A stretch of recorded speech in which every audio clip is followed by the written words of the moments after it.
speaking of controversy, so Vince Russo claims that Vince McMahon is still involved in the WWE creative.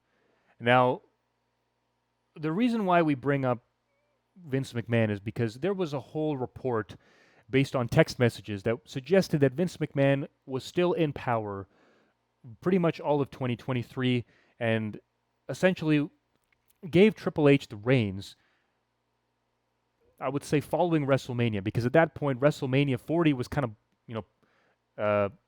put together already, planned out, if you will. So, Vince Russo, I mean, look, I'm not someone who agrees with everything he says. Okay, for the most part, I don't agree, like, with a lot of these guys that are on podcasts and they're talking about the wrestling business. There's nobody that I can sit here and say I agree with every single thing they say to 100%. There's nobody. You know what? I even look at my my content sometimes. I watch it back and I say, you know what? My mind's changed on that. You know, from a few months ago, I don't think that way anymore. So like, I don't even believe everything that I say. You know, after I've said it, because things have changed. You know, I've taken a different turn. I've looked at different things. I've read different things. I look at it differently. So I'm not going to sit here and say that I'm a Vince Russo fan. I'm not a fan of nobody. I'm just looking at it from the standpoint of the context here. Now, here's what he said. This was on his show.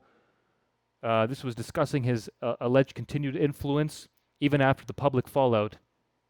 Vince Russo says Stephanie and Triple H were supposed to come back for 90 days.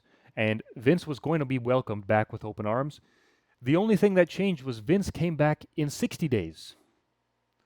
And that tells me they purposely voted against him to make things look good for the shareholders, but Vince still held the trump card. According to Russo, what seemed like a permanent separation was actually a carefully staged performance. There was no real heat, he says. This was all part of the plan. The way this looks, with the misguidance, the lying, the shenanigans, and the games being played with the shareholders, it looks very bad. And he didn't stop there. Russo pointed to specific segments on television that, this is in his view, tell you that Vince McMahon is still behind creative. Here's what he said. Did you hear the lyrics to Joe Hendry's SmackDown song? The entire song was built around Mrs. Tiny Balls. What does that sound like to you? Who would be cracking up in the gorilla position over something like that? The former WWE writer was adamant that this kind of creative direction is all Vince McMahon. He said, give me a break. Give me 18 months. This guy's involved. Vince is somewhere slapping his leg, thinking this is hysterical. Everything we've learned tells us he's never truly not been involved, and he doesn't. These comments directly challenge the company line. This is what TKO COO Mark Shapiro said. He said he doesn't work for the company, he doesn't work at the company, and he's not coming back to the company. What is the truth? Well, only time will tell. But look, let's look at the facts here. There was a segment last year, and it was with John Cena and Dominic Mysterio. Actually, John Cena wasn't here that day. John Wena, you guys remember that? The tiny man that came out, the small man that came out, doing the whole shtick. You know, the "you can't see me." I think they even had a mini stew, right, with the camera, and he did the whole thing to the ring, did the whole back and forth. "You can't see me." Kind of pretty lame promo, very basic. Who is known for putting on segments like that?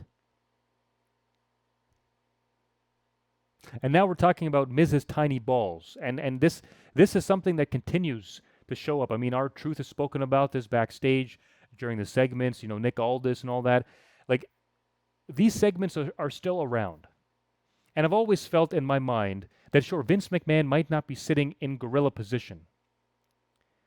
But are we to say that there is zero chance in hell that he's not somewhere else, like over the phone or on a Zoom call, speaking with the creative team, speaking with Triple H, speaking with Bruce Pritchard, and putting elements of the show together, or having discussions about the show and seeing which way it should go. I mean, knowing everything about this company, everything about Vince, who he is, what he's done, and how long he's been in this position, are we to say that there's no chance at all that he has some semblance of control here? I mean, it's hard to sit here and say that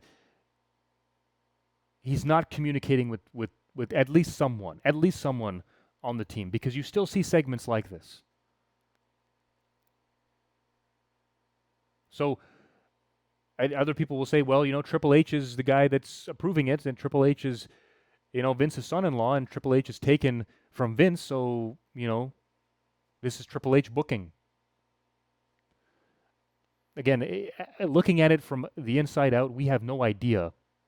But things don't always line up, because when you hear that the report suggested that Vince was still around when we thought he was gone, and then you have a statement from Mark Shapiro saying that he's not coming back to the company, these are things that are they contradict each other. So when there's a contradiction, somebody is lying. And this is exactly what, I mean, I feel as if there is some truth to this. Of course, Vince Russo was a guy, WWE writer who was working with Vince during the Attitude Era, and there was a lot of great things that he put on television. I mean, if there's one thing that I will give Vince Russo praise for, it's that he understood that this is a entertainment business first. Just like William Regal talking about, this is professional wrestling. We're not trying to go out there and kill each other. Okay, people don't pay to see that. No fan wants to see that. Vince Russo understood that part of the business is still true today. So what he says, being close to Vince, I mean, take it however you want, but when you look at the contradiction between the statements, between what was being said via, I think it was like email, text messages, and what TKO was saying publicly about the appearance of Vince, it makes you raise an eyebrow, and it makes you question what's actually going on.